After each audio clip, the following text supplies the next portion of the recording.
Good morning, all. We are out of the Cosmic Corner today. I'm taking you through a day in my life as an astrologer based in San Diego, California. And I'm so excited to share cosmic insights about what it's like to have this as a profession as I go along. If you can tell on my strawberry face, I always turn red and red for the rest of the day after I work out. Just worked out. I don't have any fire in my chart, and fire corresponds to action, motivation, and kind of just zest. So it kind of takes some time for me to get up and get energetic in the morning, but I've found that kind of a more rigorous workout in the morning gets my energy levels up, and then I'm hyper for the rest of the day.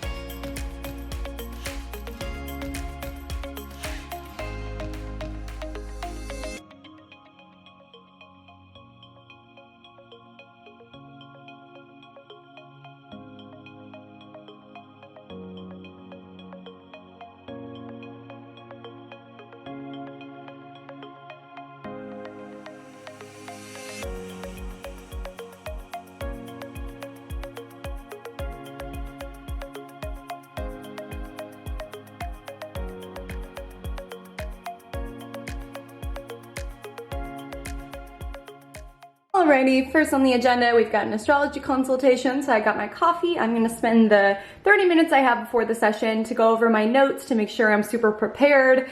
I'm a Virgo moon and rising, so I tend to go way above the bare minimum. I usually these notes are 40 pages in length that I give to my clients, and oh cool, I have lipstick on my teeth, that's great. So I'm just trimming it down, making it more succinct. Alrighty, we are all set up. So I'm in my comfy chair, we've got my water because I talk really fast and get super excited. I'll call him on my phone. We're using Skype today so they can see me, and then the ring light gets a little bit foggy today. And then this is the written material that I create, which is more so just for after the fact, to kind of dive deeper because it can be a lot of information at once. Normally I'll just have the chart open. I just don't want to show that on camera, and during the duration, I'll just look at the chart and, give my thematic takes. This is more piece by piece. All right, consultation's over, and I am thoroughly exhausted. I don't know why, but I get so tired after consultation. So as an astrologer, you need to be so disciplined about your schedule and not taking too many consultations. That's a mistake I made early in my career of just being oh, more clients equals more better. And oh, it's just an hour and a half. I can do 3 of those in a day. It is energetic work.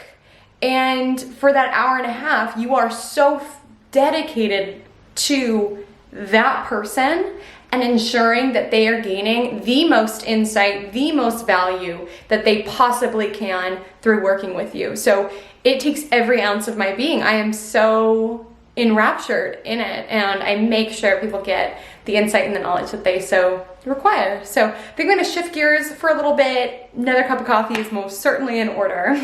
So as I mentioned, normally I need to do something right after consultation, just kind of reroute and re-energize myself. It used to be a lot more social media, I would just scroll for 20 minutes and then go back to work.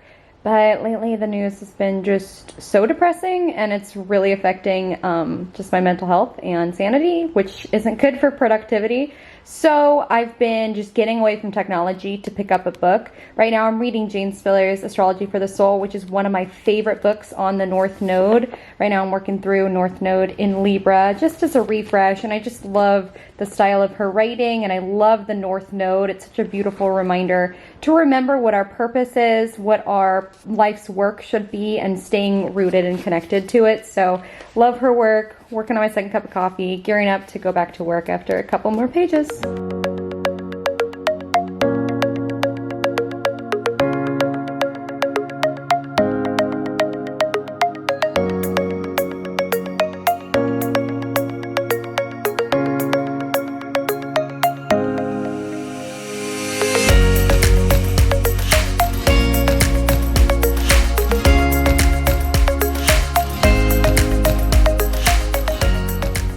So I'm finished with my Mercury piece. My final step is just to proofread by reading out loud. I've found that's like the quickest way to find out what's not flowing when it comes to writing. So let's try Mercury. So Mercury and Sagittarius natives are the ones who tell it like it is, often in a humorous, inspiring way. They're visionaries whose enthusiasm about the big picture is contagious to all who surround them. However, they can often abandon interest in details needed to execute such a broad vision. Their honesty, while refreshing and often comedic, can rub people the wrong way for its bluntness. Sagittarius is fire signs. These natives have to learn how to temper their inspiring lust for life with the tendency to burn a person down, okay, see, when you read it out loud, you just see what's kind of not flowing. So it's really helpful. And basically in this article, I write about each of the Mercury placements. I write how it is when it shows up at its best and how it is that it shows up at its worst, and then give a celebrity example who has this within their chart.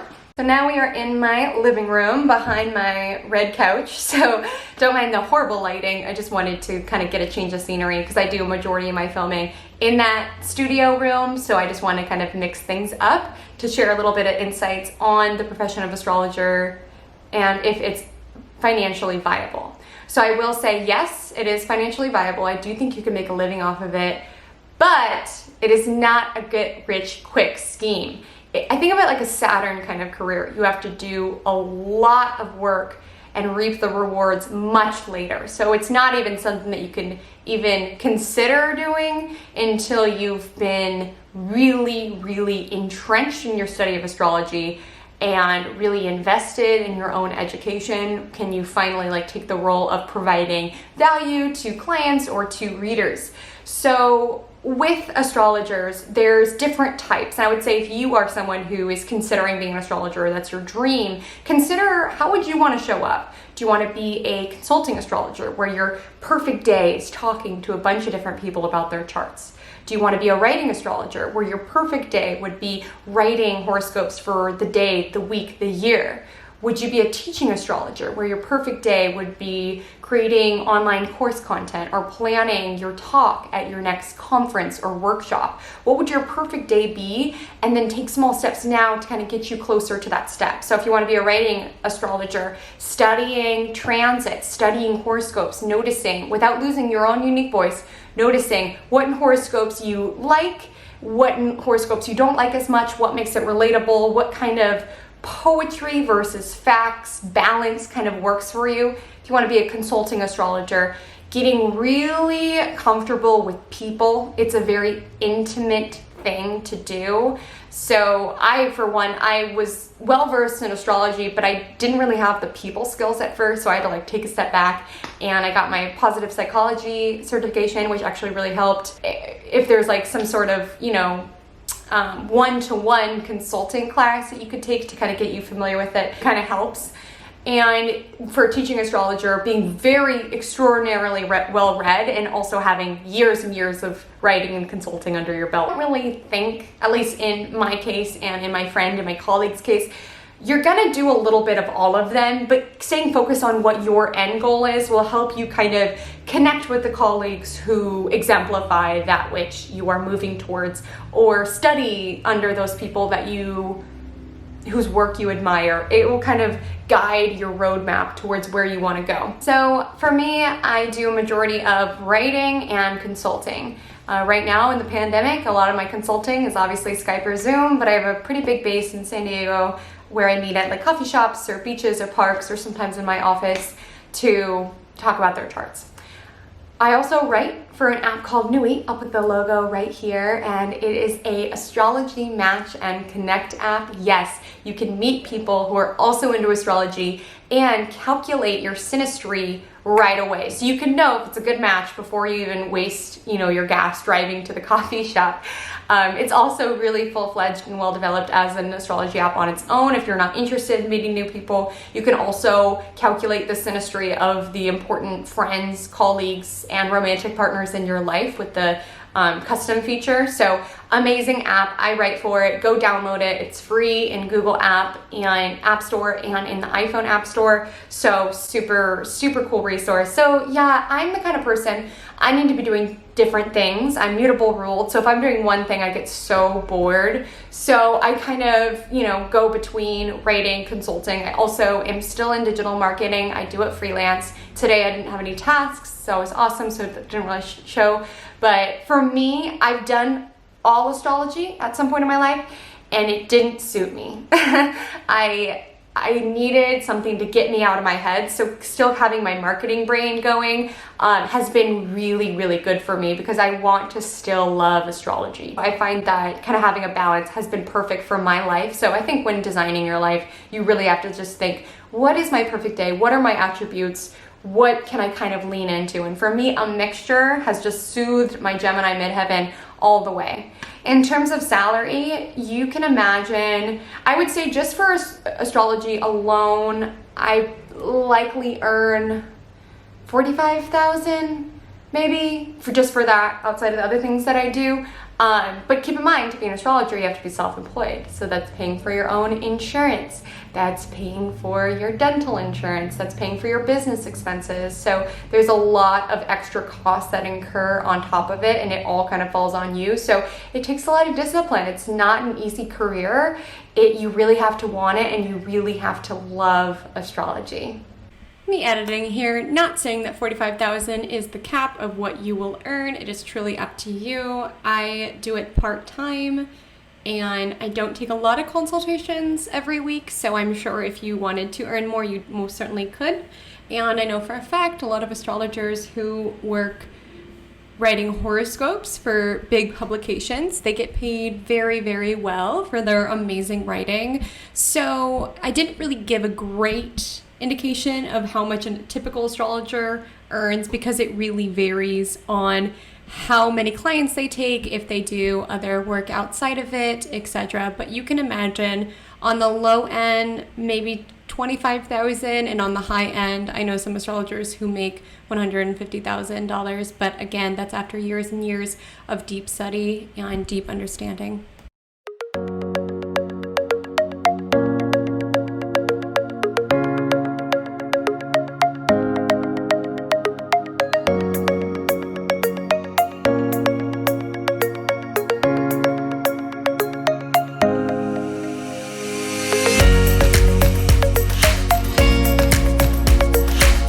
I'll be frank, me in the kitchen, not the best of pals. My boyfriend does pretty much all the cooking. He is a gifted chef, and I'm also lucky enough that, sorry, I hit the coffee pot and the whole thing wiggled.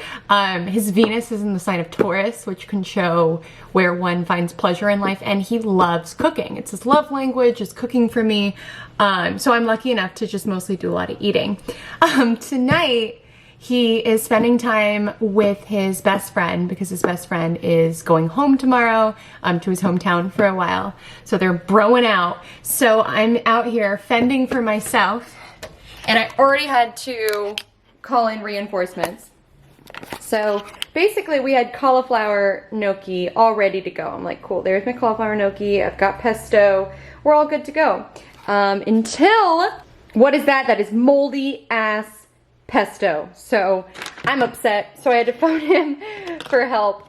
And he basically said, get the truffle oil. So he recommended some of this, some vegan butter, some garlic, and some seasoning would taste pretty good, and olive oil. So we're audibling away from the pesto, gonna throw this away and make it like a truffle olive oil thing. Okay, voila. The meal is saved. We've got some gnocchi. I took his advice by putting truffle, olive oil, some Italian herb seasoning and some red pepper seasoning, and then topped with a little bit of vegan cheese. So looking not great, but doable. I'm also drinking wine because this came in yesterday, which is 4 bottles of wine and these flowers. So it's like a monthly service, the thing that I got, and I think I'm gonna cancel it. It's like a free trial thing. Because who can drink 4 bottles of wine in a month? Now, just reading and drinking some wine, just calming down. At the time of filming this, it's eclipse season, and news and events have been very intense and very heavy, and it's just a lot. It's just so much. And my neighbors are partying. I want to give a little bit of context on this clip on why I seem so spacey and disengaged. Just repeating, it's a lot, and looking off into the distance. This day was when the news around the murder of George Floyd and Breonna Taylor was become more escalated. More details were coming in as the day went on. And this moment on the couch, it was very raw, and it wasn't in a space where I could talk about it in an eloquent way. I was just feeling super overwhelmed of where to begin, of how to educate myself, how to utilize my white privilege for good, where to donate, what to say, what not to say. It was just a moment that I had no idea how to show up in a way that was helpful, as well as being heartbroken for the state of this country. And I mention this not to get sympathy points because I was being upset on the couch, but rather just to give a little bit more insight. Obviously, the Black Lives Matter movement is so much bigger than just me, and I have some resources on the screen. If you haven't been able to help, there's a myriad of ways that you can. Just wanted to give a little bit of insight of why this day, it was just really fresh and really raw, and I wasn't able to speak to it this particular day of filming. But I was trying to work through it, which is why I was fairly joyful throughout the day. That's always just kind of been my coping mechanism, but now I'm just giving you a little bit of insight behind what I'm showing.